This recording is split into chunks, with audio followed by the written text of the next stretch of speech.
Hey everyone, welcome to the live Q&A.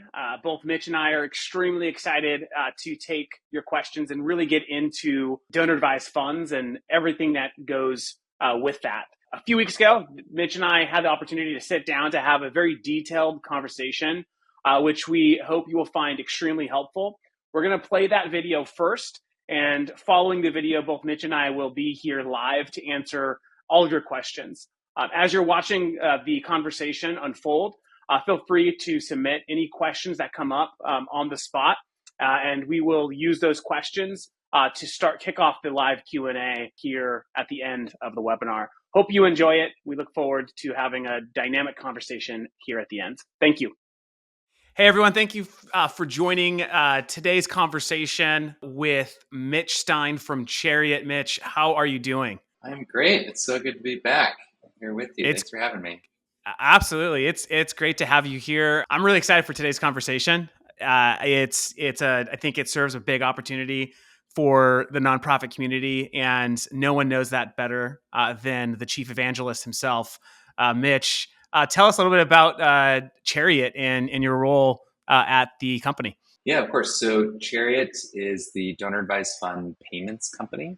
So we work on making DAF giving easy and connected for everyone involved in the process.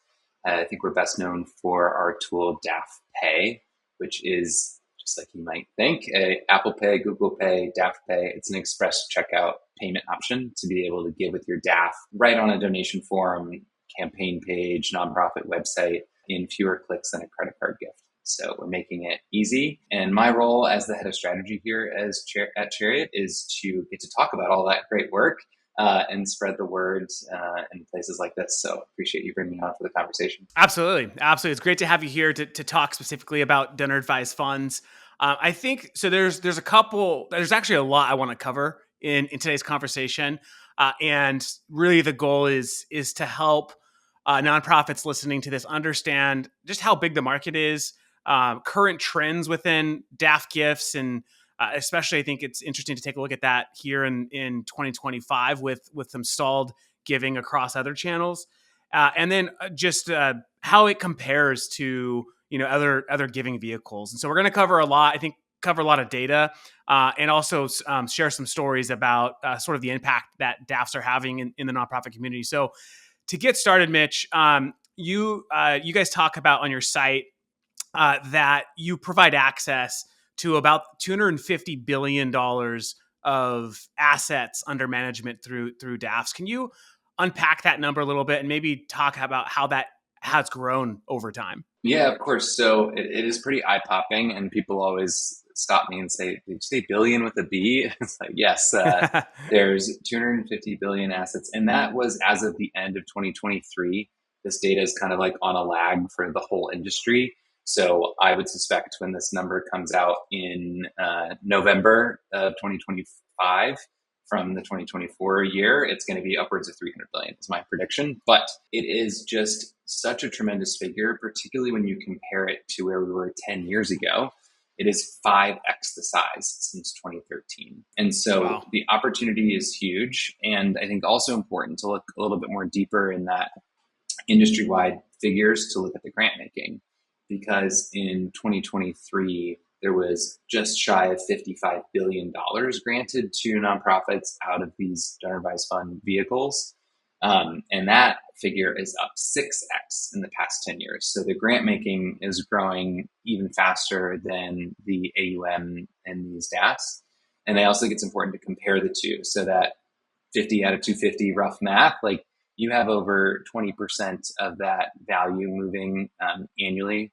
And the grant, typically that payout rate is calculated as the prior year's assets, like you started at the beginning of the year, how much was paid out. So it is a really fast growing segment of philanthropy. It's also really high turnover relative to things like private foundations, which have a 5% payout requirement. And so they tend to pay out about 5% each year. 5%. And so the fact that DAFs they're still not the size of private foundations, but actually a new milestone hit in 2023 was that more money was contributed to DAFs than private foundations for Then the by first time. foundations. So like you're going to see the chart cross. Yeah. So I want to so many questions to go off of that all that information there. So I'm going to try to piece this together. I want to come back to sort of like why is it growing so fast? But before we dive into that, I want to go back to this like payout rate that you mentioned. Around 20% of funds basically being paid out.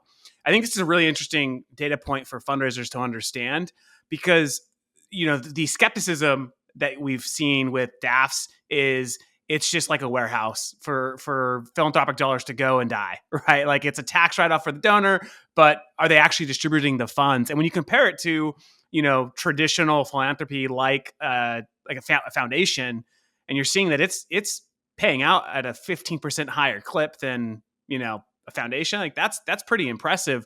What is driving these funds to give at that velocity? Yeah, and I spend a lot of time talking about this because I think there are a lot of misconceptions, or at least just like legacy understanding of DAFs, and it's changed really quickly. So I'm sure we'll unpack a lot of those. But this is a big one, right? That there's this assumption or presumption that a DAF is like this hoarding tool. And so there's a couple things I'd flag in addition to the data, but first and foremost, like these funds are irrevocable. So once you put money into a DAF, the only way the funds can leave that account are as grants to eligible nonprofit organizations, generally 501c3s. So there's no like takesies backsies. There's no, when people talk about like hoarding the money or just doing it for the tax write-off, like the tax write-off's only valuable if you plan on giving that money.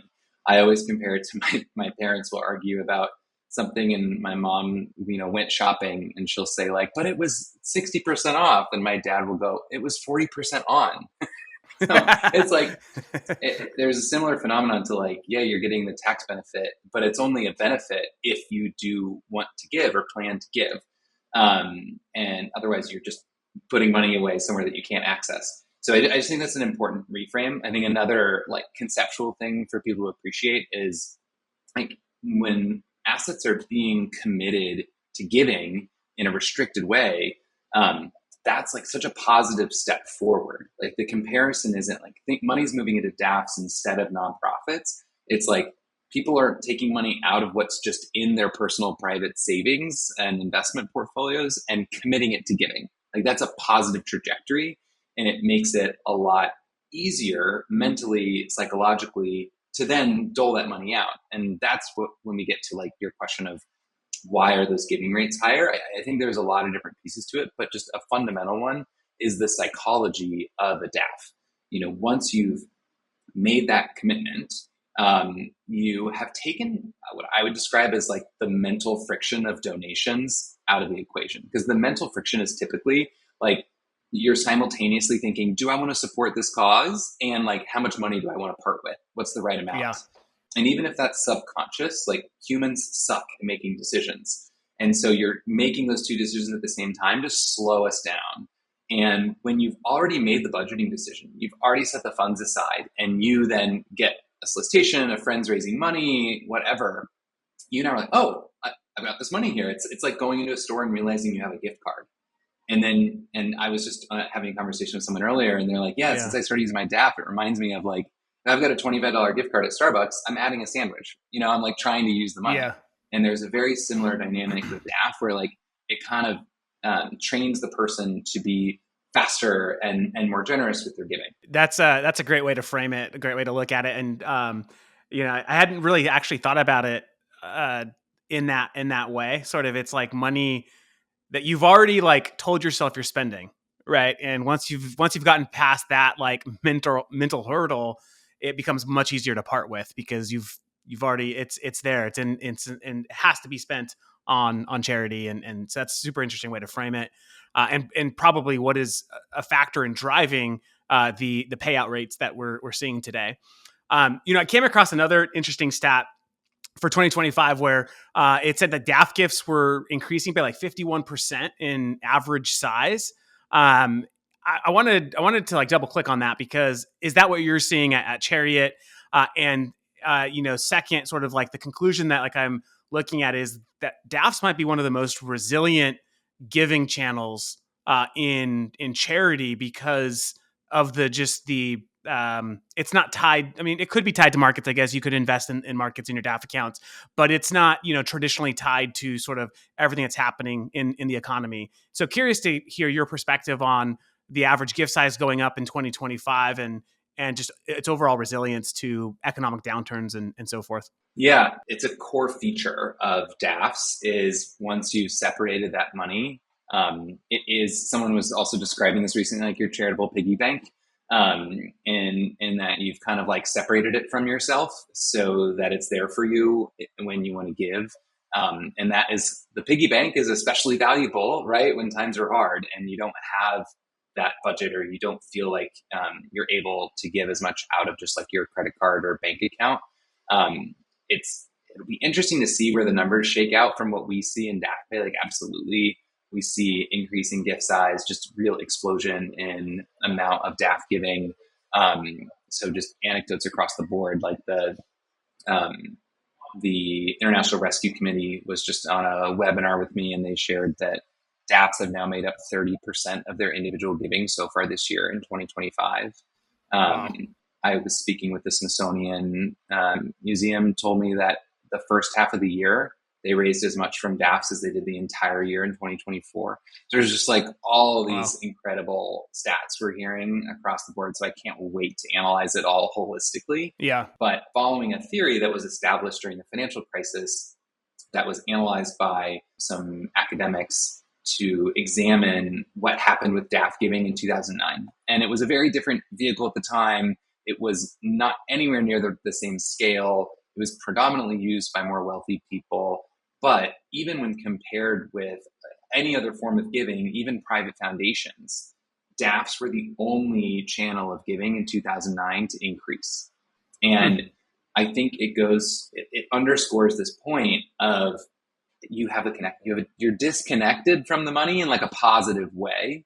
And even though it is invested in the market generally, so there may have been a dip in the value, it's kind of like you don't care as much as your own personal finances because you're already disconnected from it. So even if there was a dip, you're still likely to use those funds and respond aggressively to need, because also economic downturn closely correlates to need for services and the things that nonprofits are doing. Yeah, that makes a lot of sense. In terms of just the overall growth, the explosion in the DAF market, what are some key levers that have been pulled over the last decade that has made this such a large market for nonprofits? Yeah, it's just fascinating because things don't change this quickly in philanthropy in general. Like, it's just wild to see this type of change, especially already happening at such a big scale, right? Like, even Fidelity and Schwab so far have released their 2024 results, and their grant making grew 25 and 34% respectively year over year as the two largest grant. It's wild. But I think a couple of the major things that are driving this are, first and foremost, the increased accessibility of DAFs.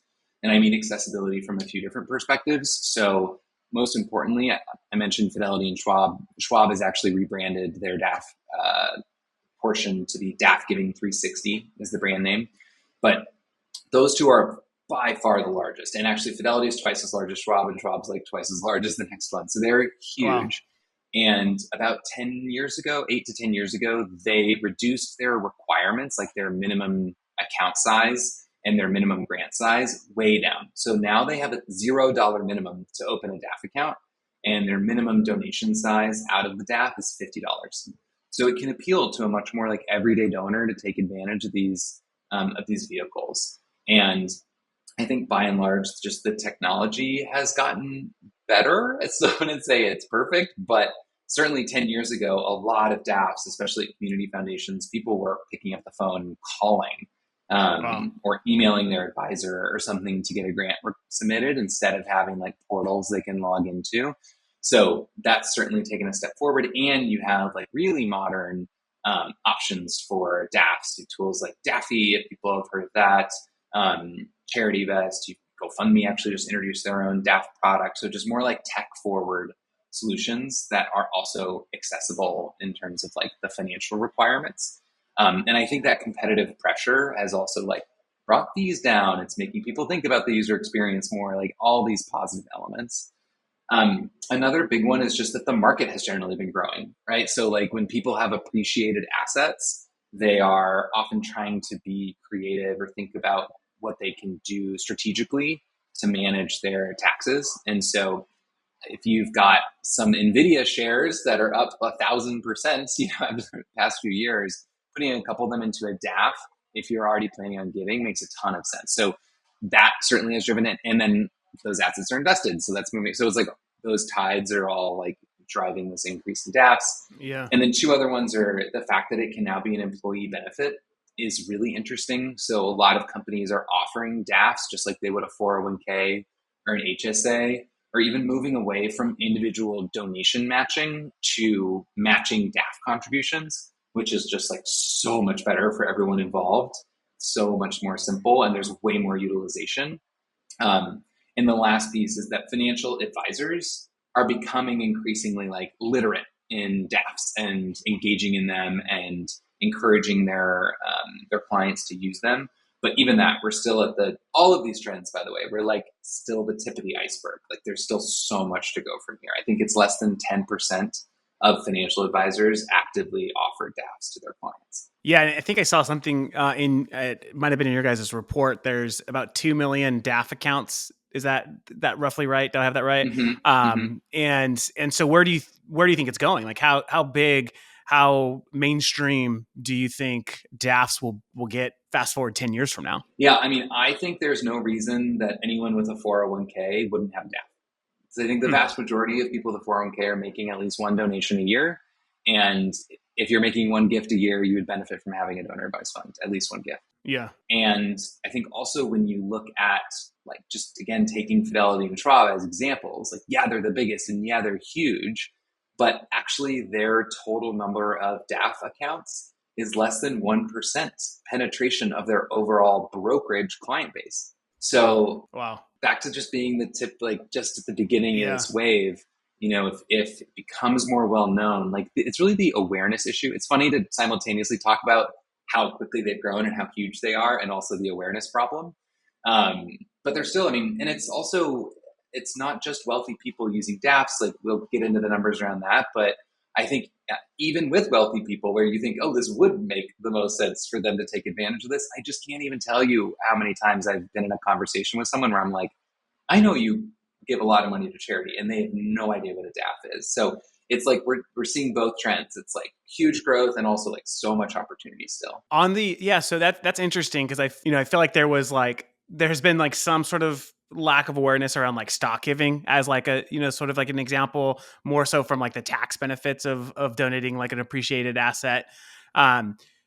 What would you tell for like individuals listening, watching this webinar? Let me take one step back. Sometimes I feel like maybe because going back to sort of maybe some of the misconceptions that nonprofits or fundraisers have around DAFs, it's like, why would I bring awareness to my donors about the strategic advantages of a DAF when that might mean I get less because they might not give as much because they're going to put some in the DAF and save it, sort of that kind of like that push and pull sort of effect. So for those listening, what would you advise the role of a nonprofit or the role of a fundraiser is in helping educate donors on sort of the benefit of DAFs? Yeah, it's a really good question, and it's not the most intuitive, but I think if you sit and think about it, it'll make sense. And I think it gets down to like scarcity and abundance mindset, right? Like what you just explained, it's kind of like saying, I don't want to tell my donor about another nonprofit they could donate to because then they're not going to donate to me, which is just categorically false, right? When people donate to multiple organizations, they end up giving more to each. Like there's been really interesting research done on this.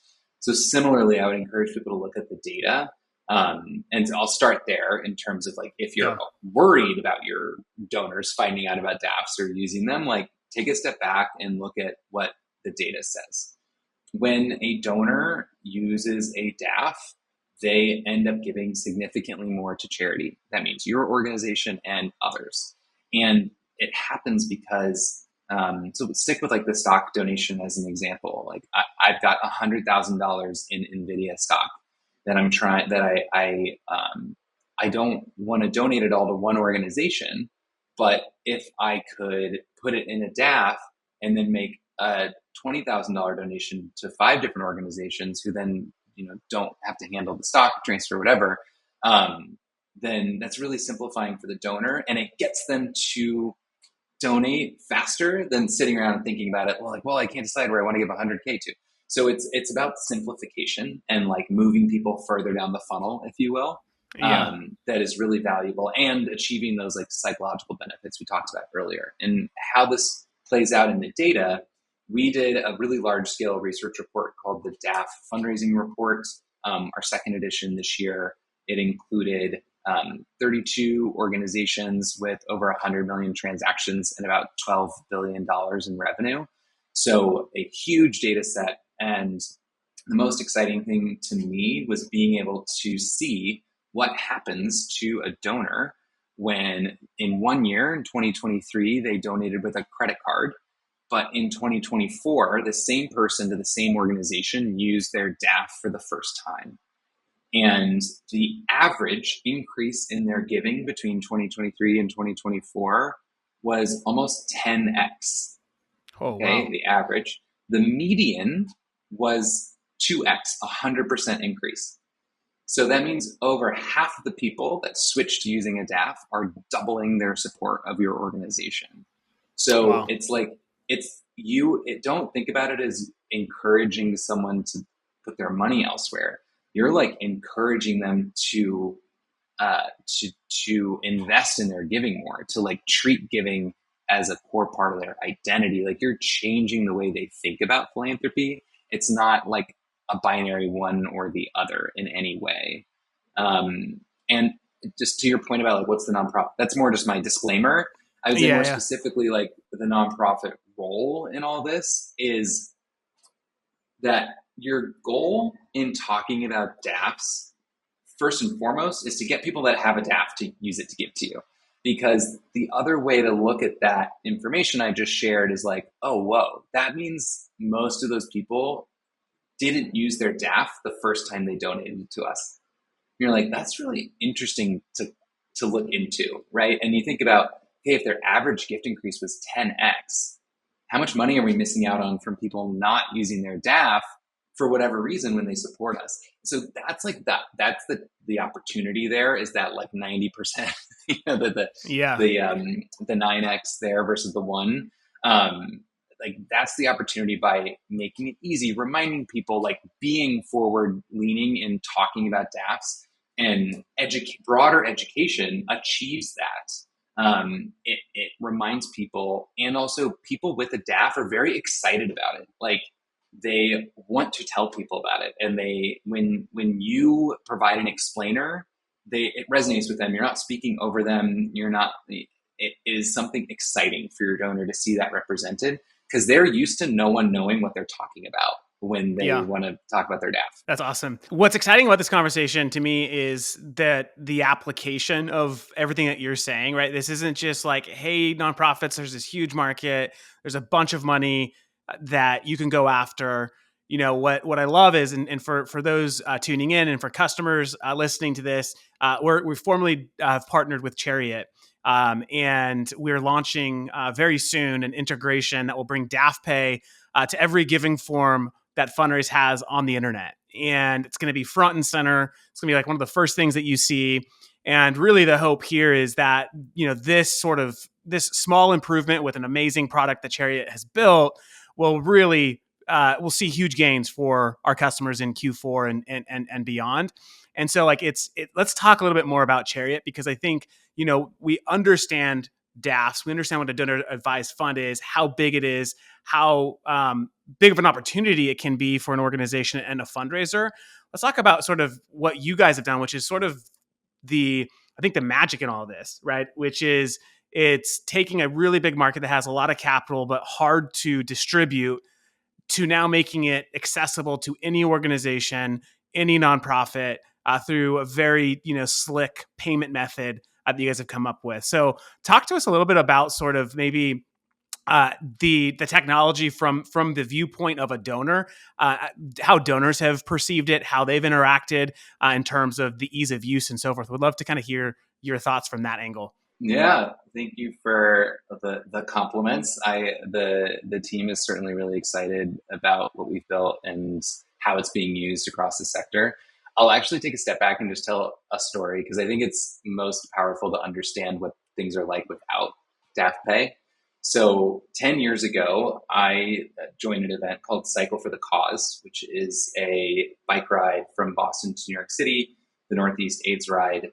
And my dad and I joined. I actually had an uncle that I lost to AIDS and sort of found this organization and event. And it's just been this amazing thing to bring my family around and raised a ton of money for a great cause, which has been awesome. But at the time, I was working at a large investment bank, and someone asked me for the EIN of the organization and how they could give with their donor advised fund. And they wanted to make a $10,000 donation to my bike ride. And I was like, holy, that was just like blew my mind.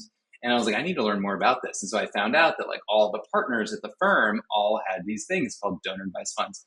So I started like writing special emails with like 10-point instructions of how to go here's a link to your portal. You need to log in and then you're going to search for this organization. The name of the organization is actually different than my ride. And so you're going to also double check the EIN. And then when you get down to fill in this, this, and this, and when you get down to the note field, make sure you put this writer number. I'm 516, and then write Mitch Stein. And then have your assistant email me when that's been submitted. And then I'd wait for several weeks. And then the organization would say, hey, we just got this check in the mail. Is this meant for your ride? Can you double check if that was for someone else? It doesn't have a note in it. And so like it was at least 10 steps over the course of a month for like a time-based peer-to-peer fundraising campaign. Okay. That's still been the reality for DAF giving and fundraising. And so you can guess what the result is for most DAF donors. Like go back to our conversation about people using their credit card instead of their DAF. They just don't use it in those instances, and it just gets underutilized. And so what Chariot does is built a tool similar to Apple Pay or Google Pay, where someone can check out right on that form with their DAF. So they log in, it pulls up the DAFpay modal. It's not being redirected. You're staying on the exact same page, and you can log into hundreds of different DAFs that still stay right in the modal. You confirm your gift size and submit it. It can be as fast as a few seconds. And then that gift is recorded, especially with these powerful integrations like for Funraise, right at that page, right in real time. Add to your thermometer, be credited to the right participant for the right event, that you're not dealing with this mess in the back end. It just revolutionary. Like it just completely changes the use case of where you use a DAF. And I think it's just a fundamental shift that as we get into these larger platforms like you all, is just going to completely change the dynamic around DAFs. They're already used by all types of donors. And I think now the pivot we're in right now is that they can also be used in all types of giving. And that has not been possible historically. Yeah. I think too, like the other really exciting thing is I remember when I was leading fundraising for an organization before I started Funraise, we would receive, random DAF checks in the mail, but we never know who the donor was. And, it'd just be like a nice size check. Sometimes they included the name, sometimes they didn't, no way to contact them. And I think the opportunity with Chariot and with DAFpay, integrating with Funraise is we're gonna help fundraisers build relationships with very high value donors who have the ability to write some very significant or donate some very significant amounts of capital. And at the crux of fundraising is building relationships, and the data coming back allows for that. And so I think that's another interesting aspect of what you guys all have built, is giving more visibility to fundraisers to build on that relationship, to continue to see that donor come back and give a second, third, and fourth time. So we are very excited about we're very excited about getting this to market with our customers, and looking forward to seeing some of what you guys have seen already through some of your other partnerships and customers. Yeah, you really hit the nail on the head about the relationship point. Like, there's just a couple things I'd add there is having that email to send a thank you. It not only builds like your relationship with that donor, who, by the way, having a DAF is probably the single best indicator or better than any wealth screen or prospect research tool you could ever have. If you know they have a DAF, that's someone that is worth spending time on. The median DAF account size at Fidelity is $25,000. The average DAF account size is like 140 something thousand dollars. So nationally, so they're used by everybody, but they're also used by a lot of wealthy people, and so Yeah. that's really valuable. And so it's just helpful to everyone on your team. And the timing makes such a difference. It builds that confidence. Like I was just on the phone with a fundraiser earlier today who was like, "We just got a DAF gift outside of DAFpay, and I see that it was submitted on August 1st and it just came in today." What does that Wow. 20-day gap mean to a donor, right? That's just like wild to me. Even if you do have a way to contact them, where most of the time, like you Yeah. said, you almost never get an email. Sometimes you get a mailing address if it's not submitted through DAFpay. So it's relationships are key, and that's really the big unlock for sure. Absolutely. Well, as we close here, Mitch, we went over a lot of information. Is there anything that I should have asked, I didn't ask, that you would like to share with the nonprofit guests listening to this webinar today? I would just say to the great tech is awesome, but it really works best if you are informing all of your team about a lot of the topics we talked about.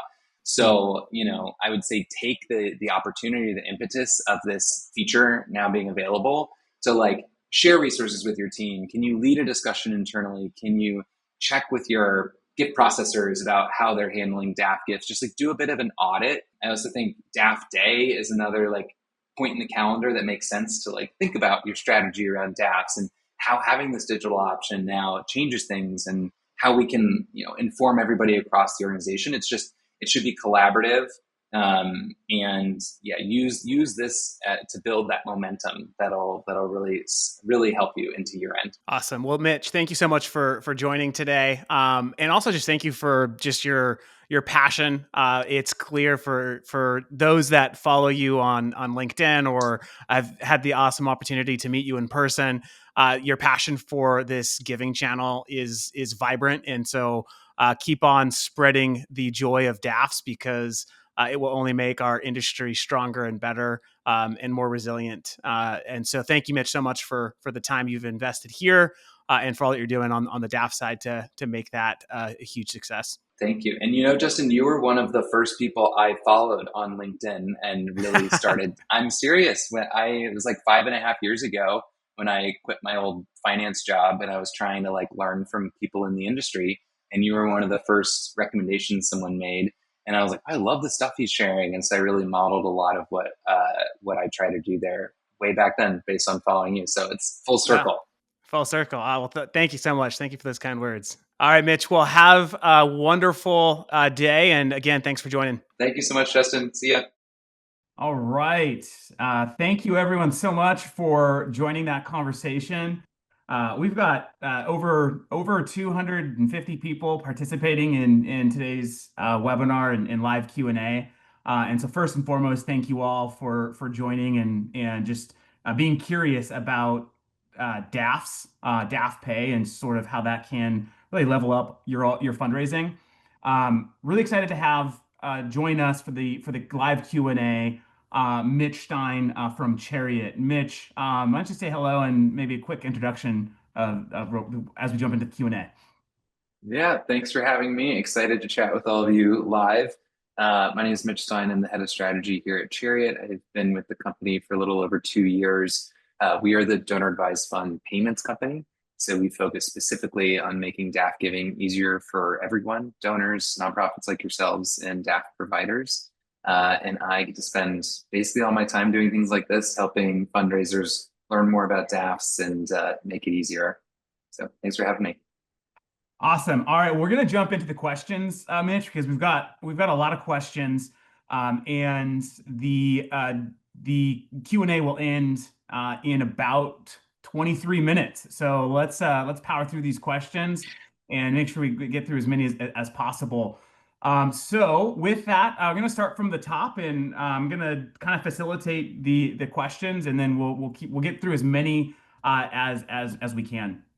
All right, first question here is, thank you for this great opportunity. Are there seasonal or year-end giving trends with DAFs we should be targeting more aggressively? Yeah, it's a good question. I mean, people use their DAF when they're inspired to give. So it is like individual giving in a lot of ways, certainly a big uptick at year end. If your organization has a particular event or giving day or campaign relevant to you all, I think highlighting DAF giving in those moments are some of the biggest opportunities, because especially now that you have this capability on your fundraise forms where they can give with their DAF in the moment, show up on the page, move the thermometer, just really be a part of those inspiration-based giving moments, is super powerful. But the other big thing to flag is that DAF Day is coming up on October 9th. So that's a great time to at least start the conversation around DAF giving. And it's Q4, it's probably at the top of their mind, thinking about their planning for year end. And so we've heard from folks, even if someone doesn't give on DAF Day, they've seen a big uptick in their usage throughout the end of the year by starting that conversation earlier. Awesome. One thing I'd add to that too is I do think that DAFs have the ability to actually smooth out seasonality in fundraising, because when the donor gives to the DAF, they get the tax incentive and tax write-off. A lot of times people give at the end of the year because they're tracking alongside their bonus, how the markets are doing, and so forth.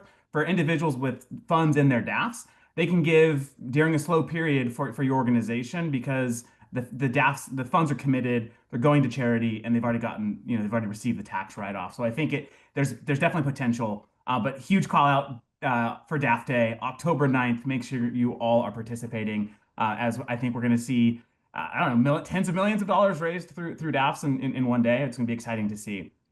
All right, next question from John Roberts. What percentage of DAFs are received online versus by check? How can nonprofits best position themselves to receive DAF contributions online? What steps should they take to ensure compliance?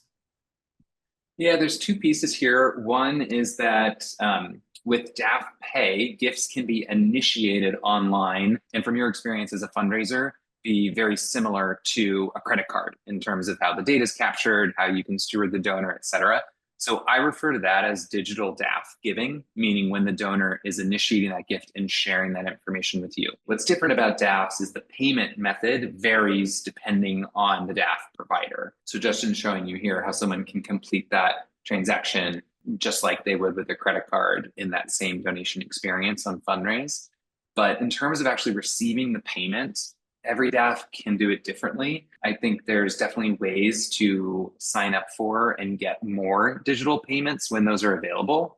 So you can make sure that you've claimed your Chariot account, for example, because we have a growing list of DAFs that actually use our platform to send their digital grant payments, seeing which DAFs you're commonly getting paid by and asking if they have an option for ACH, like Fidelity does, I know. Vanguard pays through PayPal, so it's a wide range. But I think certainly you talked about compliance. There is huge growing risks around mail payment and sending funds through the mail and check fraud and all of that. So anywhere that you can be signing up for digital payments is definitely a step in the right direction from a risk management perspective. Yeah, I think this with the integration between Funraise and Chariot, the nice thing is you now know that you have a DAF gift coming, right? The individual comes online, makes the gift. The check will be mailed and dispersed, but you know now that John Doe just submitted a $10,000 DAF grant, and you can do the proper follow up. So I think that's another element. The visibility you get with bringing this online and making it digital is the visibility of the donor and the incoming gifts. All right, next question. This is a great question. There's a lot of questions that are kind of tailored around this idea of how do we get in front of DAF donors? Like how do we wave that flag? What are some strategies or messaging that can be used to really set ourselves up for raising dollars through DAF donors?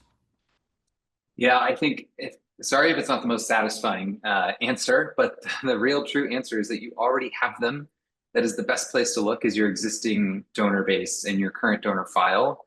It is extremely common that DAF donors make a credit card donation, especially if DAFpay wasn't available in their prior giving experiences, because they just want to make a quick gift. They just wanted to be a part of the moment and see their gift show up. Now they can use their DAF, and you're going to catch them when they were going to use a credit card donation. So that's one of the most effective things because it's intuitive. You don't need to over explain it. You don't need to type a bunch of information. It's just a button that says donor advised fund. I have that. Let me see, can go through the experience. So I think you're doing the right thing by using Funraise and having DAFpay there because you're putting it in front of a broader donor audience organically. I think on top of that, it's just elevating the amount of times that you're mentioning donor advised funds, making sure that it's clear on your website. There's information about giving from a DAF and link that to your donation form where that's available for people to complete their gift right there. But first and foremost, like these are just individuals out there. So you're following a lot of the same strategies you do in your other types of fundraising to reach people and bring them into your orbit and community and encourage them to support. But calling out DAF giving and then making it easy. So it's about reminding them and making it easy is going to make sure your conversion for that specific type of giving is higher, which results in much larger donations. Great, thank you, Mitch. Here's another question, more technical question. How does DAFpay work when you only recommend where the financial company who holds your DAF, like Fidelity, puts your donation? From what I understand about DAFs, you put your money into it and then recommend where you want Fidelity to donate your DAF, to donate your money in their DAF. But now the money really belongs to Fidelity, and they don't have to donate it to your particular recommendation. Can you maybe speak to sort of that concern? Yeah, I mean, that's always true with donor advised funds. When you contribute to it, you're technically relinquishing control of those funds. That's how you get your tax write-off upfront from contributing funds. But by and large, if you're donating to a nonprofit that is in good standing with the IRS, and it's a eligible purpose, meaning you're not trying to buy an auction item or pay for a gala table with your DAF, those gifts by and large get approved. So yes, there is a very, very, very small chance for some odd reason that a gift could get declined. But you can also have credit card declines. There's other like payment methods can be declined, but the vast, vast majority of the time that gift, when it's successfully submitted, we are doing all the checks for eligibility in terms of what it's being used for, the organization being in good standing. So it's incredibly, incredibly rare that something would get declined. Awesome. Thank you, Mitch. Just for as a reminder, in case anyone didn't see in the messaging, we do have a link directly under the resource section. So right to the left, at least to my left of the Q&A panel where you all are submitting, you have the ability to download Chariot's DAF report, really powerful report that we would recommend as it covers a lot of what we discuss in our conversation, answers a lot of these questions, and just provides a lot of really fascinating data on sort of the trends of DAF giving. Second, we also have a booking link. If you'd like to talk with us one-on-one and see DAFpay in action and learn more about Funraise, you can book directly through one of the links that's in the resource section. So please feel free to do that. All right, next question from Larry. Aren't DAFs used by smart donors who know how to use it? If so, why would a tool on my website make a difference? Ooh, I love this question. Would it be better to just meet with them? I mean, if you get a meeting with a donor, that's always great, right? But you've only got so many hours in the day, and they certainly only have so much time. I think, look, you are meeting the donor where they're at. If they want to go submit it in their portal or call their financial advisor, great, they'll continue doing it.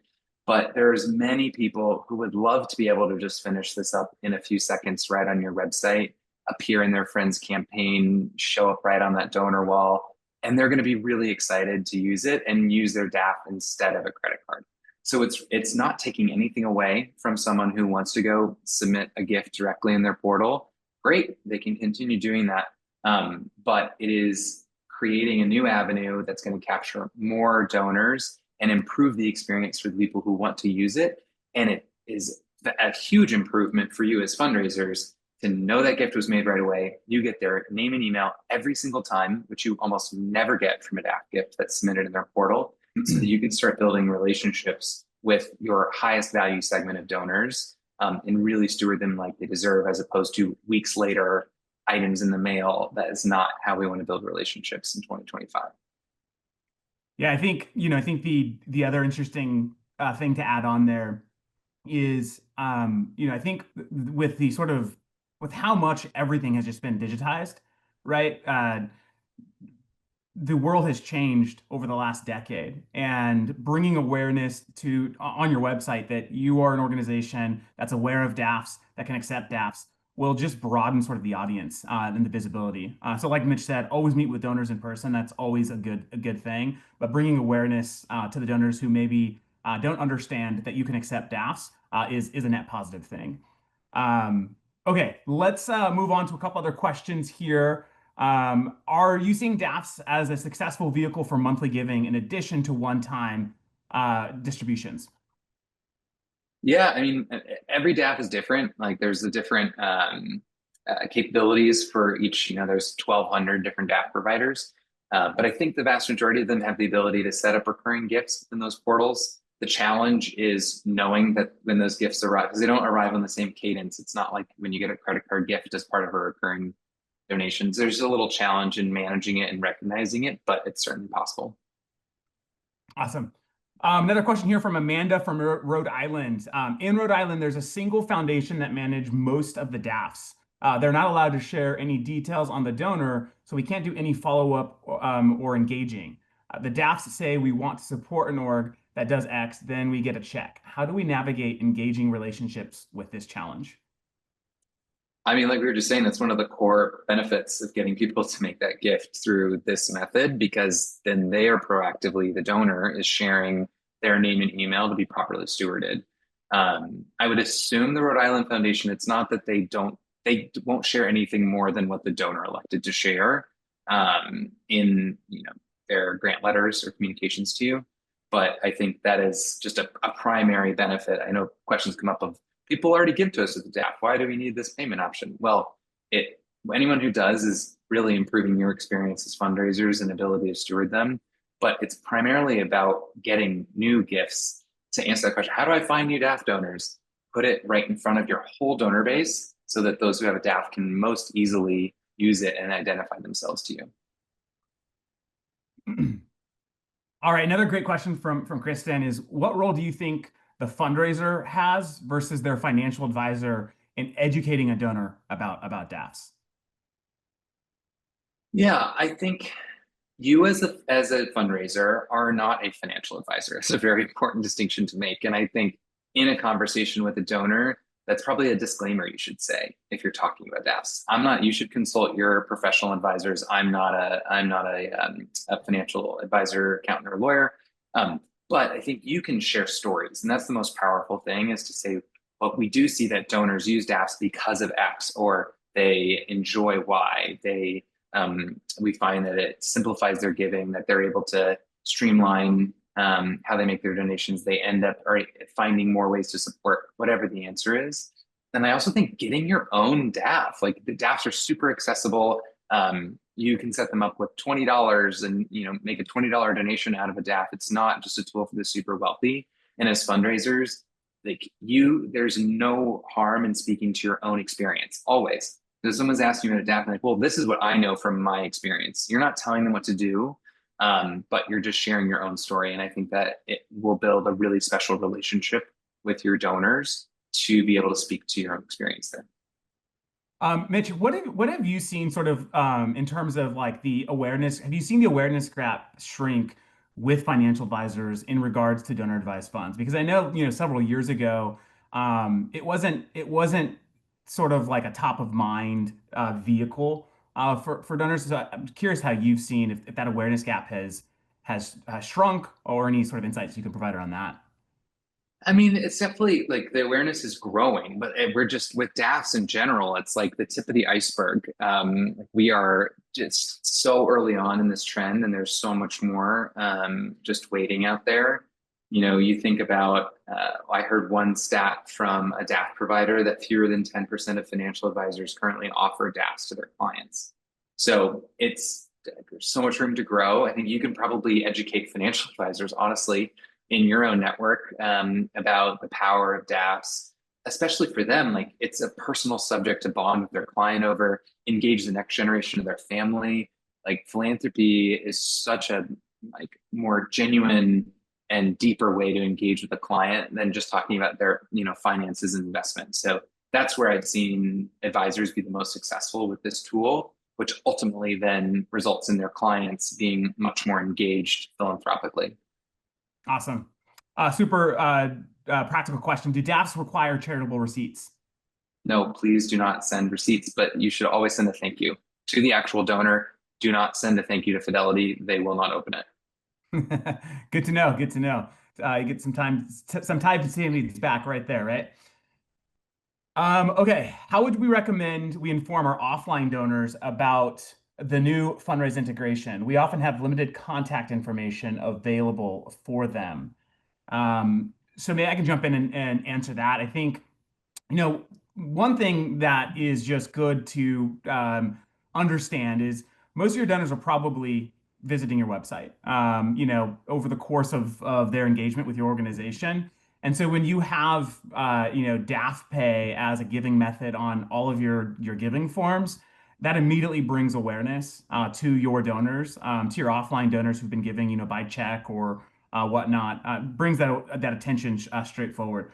We'd also recommend in your marketing or in your newsletters talking about now having the ability to accept DAF donations directly online through your website and running specific campaigns. I think DAF Day is a great example to really bring awareness to your donor base that you now can streamline the process of accepting DAF gifts. So some practical steps there that I would encourage you to think about and do as we lead up to DAF Day. Yeah, if I could just throw one more thing in there, because I think a lot of people assume DAF donors are quote unquote offline donors because maybe they've been responsive to mail in the past, or just your team's receiving a check in the mail, so it feels like an offline donor. Every single one of those donors is either getting your mail or deciding to give and then walking to their computer and logging in and submitting a grant request through a pretty cumbersome process on their own DAF portal. So do not be afraid, just in saying, including that QR code to your Funraise page where they can finish this with their DAF right there.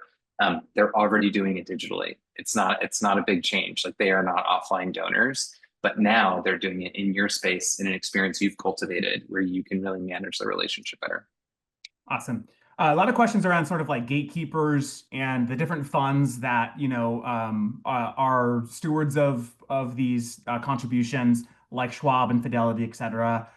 Any recommendations on how to make your organization more or bring awareness about your organization to these larger funds? Any strategies there that work, or is it more prudent to focus on the individual?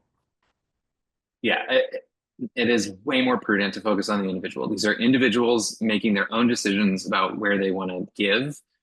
It's pretty rare that a DAF is actually influencing or making specific recommendations on specific organizations.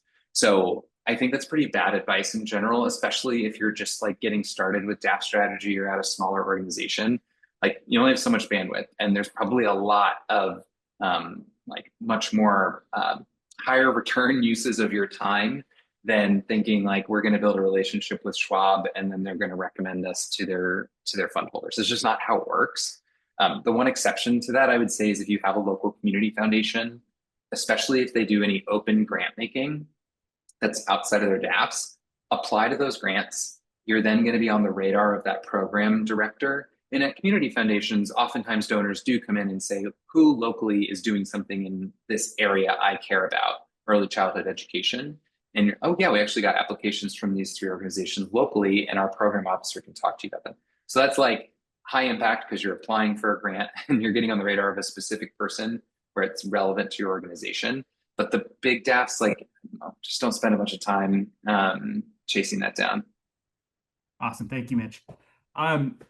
So there's been some questions around, if someone's putting money into a DAF, aren't they aware that they could already give to a charity? So why is it important still for my organization, organizations to still spread awareness that this is a thing that we accept, this is a donation method that we can process? Why is that important when the donor who's contributing to a DAF already knows eventually they're going to give it, and maybe know who they're going to give those funds to? Yeah, I mean, it's just human nature, right? These aren't superheroes. These are people who set up a financial account with the best intentions, and life comes up. You might have haven't thought about it in a while, or forgot that that got set up, or maybe it was your spouse who set it up, but you weren't as involved, or you're a child, a parent. There's just so many different dynamics, and people are busy and attention spans are short. And there's so much research and evidence that even when people have DAFs, they continue to make donations outside of their DAF. They continue to use a credit card, even if it's just slightly more convenient. And some of the most common reasons are, this is a new organization I haven't supported before. So they think, oh, in the portal, I'm going to have to go look them up and figure out if I have the right name and maybe go double check their EIN. So there just are points of friction. And if you can alleviate some of those by reminding people, make it obvious, make it compelling, show them that you understand them, right? Because donors feel seen when, like, I, as a DAF holder, I love my DAF. Like, I think it's an amazing way for me to manage my philanthropy. And when I see an organization speak to my language about giving, I'm excited and I see that they get me. And so it's really about showing the donor that you understand how they give and why it's valuable. And then remind them, make it easy. I just can't, those two things I can't say enough. Remind the donors, make it easy, and you'll see way more DAF giving. Absolutely. Well, we are running out of time. We're actually about 30 seconds from running out of time here, and so I want to just thank everyone again for joining. One last common question is, how can I make this easy for my donors? And during one of Mitch's answers, we talked about the new integration with DAFpay. And just to show it here one more time, through the Funraise giving form, you have the ability to accept DAF donations through DAFpay with this nice payment method directly on the giving form that brings awareness to the donor. So we'll launch the widget for them to log in and make their contribution. All right, everyone, I think that is it. We are officially out of time. And we're all about to be kicked out of here. So thank you all for joining. We are going to send this conversation to you all over email, so you'll have a copy and you can share it with your organization, along with some other resources that we think will be helpful for you and your organization as you really start to plan for your DAF giving strategy. Mitch, thank you so much for joining this conversation with us today. Of course. Thank you for having me. Excited to talk DAFs anytime.